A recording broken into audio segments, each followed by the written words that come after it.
Hello दोस्तों, मैं सौरभ राजपूत, आपका pharma trainer directed focus pharma of course your success partner in your pharma journey. स्वागत करता हूं आपका अपने यूट्यूब चैनल पर। दोस्तों, आज बात करेंगे फार्मा बिजनेस में होने वाली उन गलतियों के बारे में जो अमूमन एक फार्मा स्टार्टअप, एक फार्मा एंटरप्रेन्योर अपने बिजनेस में इनिशियली लेवल पे करते हैं, जिसकी वजह से उनकी कंपनी मार्केट में ग्रो नहीं कर पाती, मार्केट में कहीं स्टैंड आउट नहीं कर पाती।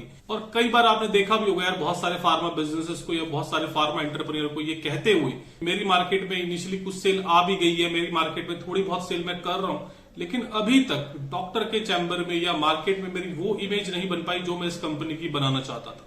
क्योंकि देखिए दोस्तों, क्या होता है ना कि जब आप बिजनेस शुरू करते हो तो इनिशियली फेज पे आपको कोई मेंटरशिप नहीं होती, आपको बिजनेस में कोई गाइड करने वाला नहीं होता, आपको कोई ये बताने वाला नहीं होता कि आपको बिजनेस किस तरीके से शुरू करना है, बिजनेस में क्या करना है, क्या सही है और क्या गलत। ये सब बातें ना मैं आपको इतने अच्छे से इसलिए भी बता पाता हूं क्योंकि मैंने जब अपनी फार्मा कंपनी शुरू की थी तो मैंने भी शुरुआत में ये गलती की थी। बट एक समझदार इंसान वही है जो अपनी गलतियों को रियलाइज करे, अपनी गलतियों को रियलाइज करके उससे कुछ सीखे और उसको एक्शन लेके उसको ठीक करे। जैसे ही दोस्तों मुझे अपनी इस गलती का रियलाइज हुआ, मैंने भी इस गलती को ठीक किया।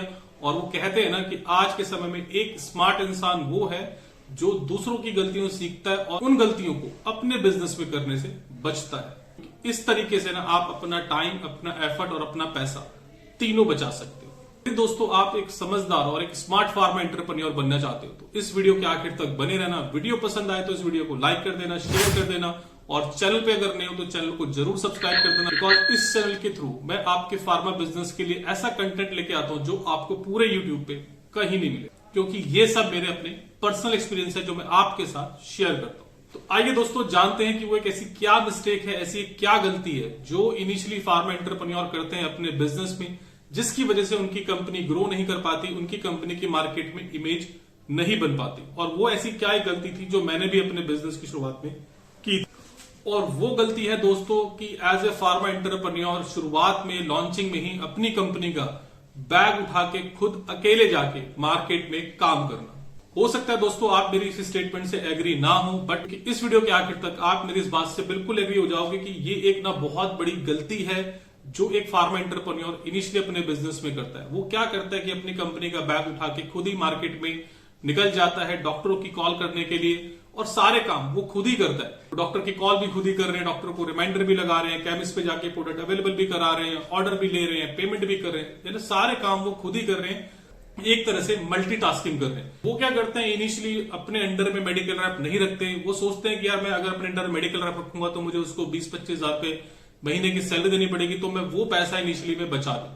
तो देखिए दोस्तों, अगर आप इस सोच के साथ मार्केट में काम कर रहे हो, इस सोच के साथ मार्केट में जा रहे हो ना, तो ये बहुत गलत सोच है, ये बहुत गलत तरीका है। और इस तरीके से काम की शुरुआत करके या इस तरीके से काम करके आप अपनी कंपनी को ग्रो नहीं कर पाओगे।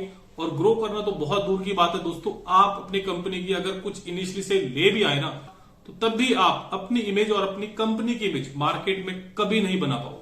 और ये बात मैं आपको इतने कॉन्फिडेंस से कैसे बता पा रहा हूं, क्योंकि इनिशियली मैंने भी अपने बिजनेस में ये गलती की थी। जैसे कि काफी सारे लोग मेरे बारे में जानते हैं कि मैं जिस कंपनी में जॉब कर रहा था वहां पे मैं एज ए जेडीएसएम लेवल पे काम कर रहा था।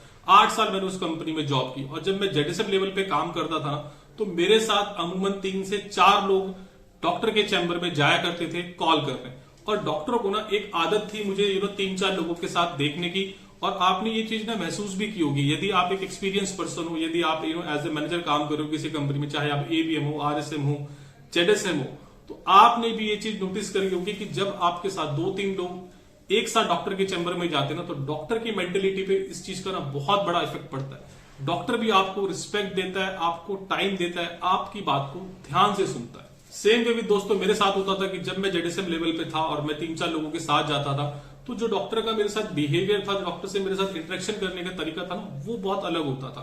और जब मैंने अपनी फार्मा कंपनी लॉन्च करी तो इनिशियली मेरे पास तो कुछ थोड़ी सी पैसों की कमी थी, तो मैंने खुद अकेला बैग उठा के डॉक्टर के पास जाना शुरू कर दिया। इनिशियली यार कोई भी हो, चाहे आप हो चाहे मैं हूं, हम इनिशियली उन्हीं डॉक्टर के पास अपनी कंपनी लेके जाएंगे, अपने प्रोडक्ट लेके जाएंगे जहां पे हमारे अच्छे रिलेशन होंगे, जहां पे हमारी अच्छी जान पहचान होगी। तो मैं भी इनिशियली जब उन डॉक्टरों पे मिलने गया ना अकेला बैग लेके, तो उन डॉक्टरों का जो मेरे से मिलने का बिहेवियर था, जो मिलने की इंटेंसिटी, जो एक मिलने का तरीका था, देखा कि वो काफी चेंज था।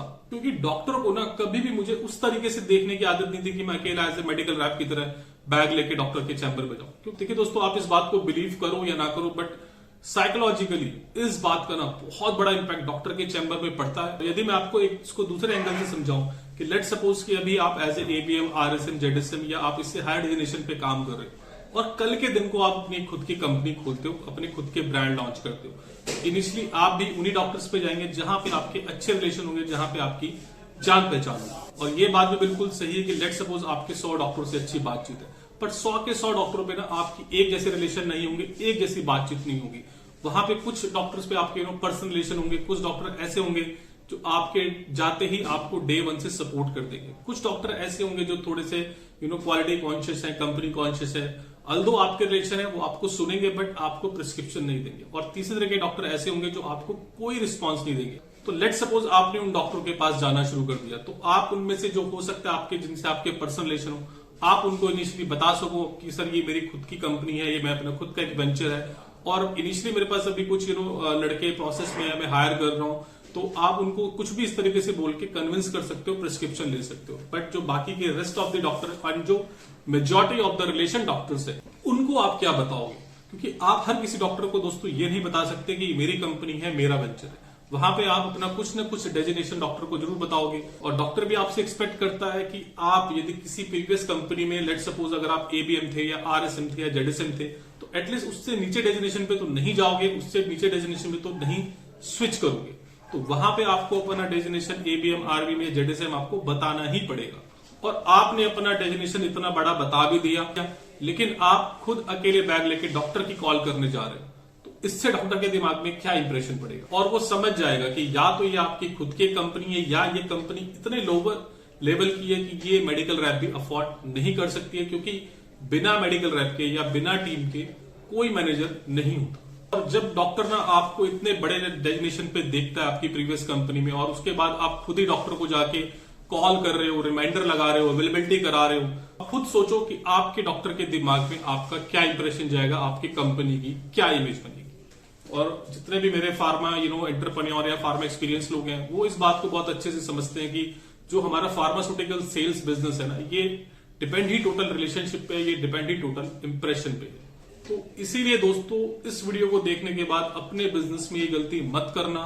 यदि आपके पास थोड़ा बजट टाइट है, आपके पास थोड़ा बजट कम है, तो 2, 4, 5, 6 महीने वेट कर ले, लेकिन कंपनी जल्दबाजी में लॉन्च करके डे 1 से खुद मेडिकल रैप की तरफ बैग लेके मार्केट में काम शुरू मत कर देना। आपके बहुत जगह रिलेशन हो, बहुत हेडक्वार्टर में रिलेशन हो, आपके पास अगर बजट का कंस्टेंट है तो सिर्फ एक हेडक्वार्टर से अपनी कंपनी शुरू कर देना। लेकिन जब भी आप अपनी फार्मा कंपनी शुरू करो तो बिना मेडिकल रैप के अपनी कंपनी शुरू मत करना, बिना मेडिकल रैप के मार्केट में डॉक्टर से मिलने मत जाना। क्योंकि देखिए दोस्तों, जब आप एक मेडिकल रैप रख लेते हो ना, तो आपको ना इसके डायरेक्टली इनडायरेक्टली बहुत सारे बेनिफिट्स मिलते हैं। उन बेनिफिट्स के अगर मैं थोड़ा सा ब्रीफ में बताऊं, सबसे पहले कि यदि आपने एक मेडिकल रैप रखा तो आप एटलीस्ट इनिशियली 80 से 100 डॉक्टर उससे कवर करा सकते। इससे क्या है, आपकी डॉक्टर कवरेज बढ़ गई। दूसरा, जो रिमाइंडर्स का काम है, अवेलेबिलिटी का काम है, स्टॉकिस्ट पे पेमेंट कलेक्शन वगैरह का काम है, ये भी आप अपने मेडिकल रैप से इनिशियली करवा सकते हैं। और यदि ये सब काम आपका मेडिकल रैप करेगा तो जो आपका इंपॉर्टेंट और मोस्ट प्रीशियस टाइम है और जो आपका एफर्ट है वो बचेंगे। एज ए एंटरप्रेन्योर ना, आपको सोचना है कि आपको अपनी कंपनी को नेक्स्ट लेवल पे कैसे लेके जाना है, आपको अपनी कंपनी को कैसे ग्रोथ ट्रैक पे लाना है। और यही किसी एंटरप्रेन्योर का सबसे इंपॉर्टेंट काम होता है। ये काम कोई भी एंटरप्रेन्योर तभी कर पाएगा जब वो माइंड से फ्री होगा। इसीलिए दोस्तों, एज ए फार्मा एंटरप्रेन्योर इस बात का आपने जरूर ध्यान रखना है कि बिना मेडिकल रैप के कंपनी नहीं लॉन्च करनी, बिना मेडिकल रैप के आपको मार्केट में खुद बैग लेके नहीं जाना है। दोस्तों, जो भी मैंने आपको इस वीडियो में बताया ना, ये मेरा अपना खुद का पर्सनल एक्सपीरियंस था। हो सकता है किसी का पर्सनल एक्सपीरियंस है, किसी के और के एक्सपीरियंस डिफर हो सकते हैं।